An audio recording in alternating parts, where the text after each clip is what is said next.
बिस्मिल्लाहिर्रहमानिर्रहीम। अस्सलामु अलैकुम वरहमतुल्लाहि वबरकातुहू। आबिद राजा चैनल की तरफ से आज मैं अपने दोस्तों को बहुत ही प्यारी दुआ बताऊंगा।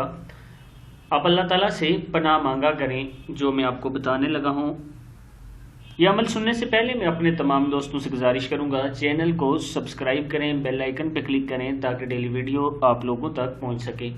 तो स्टार्ट करते हैं आज का लेसन। बिस्मिल्लाहिर्रहमानिर्रहीम। या अल्लाह, पनाह दे ऐसी नींद से जिससे फजर की नमाज कज़ा हो जाए।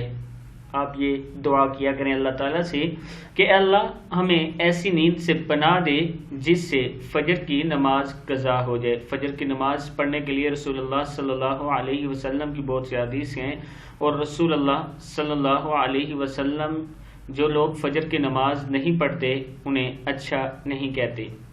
आगे हैं, ऐसी मसरूफियात से जिससे ज़ोर की नमाज कज़ा हो जाए।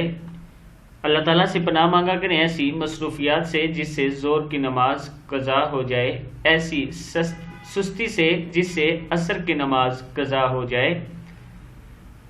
कहा करें, ऐ अल्लाह हमें ऐसी सुस्ती से पनाह दे जिससे असर की नमाज कज़ा हो जाए, और ऐसी महफिल से जिससे मगरिब की नमाज कज़ा हो जाए।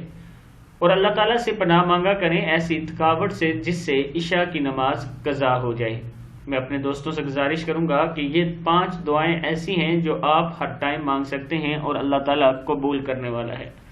अगर अल्लाह ताला ने आपकी ये 5 दुआएं कबूल की तो इसका मतलब आप 5 वक्त के नमाजी बन जाएंगे और आपकी दुनिया और आखिरत में इससे आसानी पैदा होगी। इस वीडियो को आगे ज़रूर शेयर करना है। अस्सलामु अलैकुम वरहमतुल्लाहि वबरकातुहू।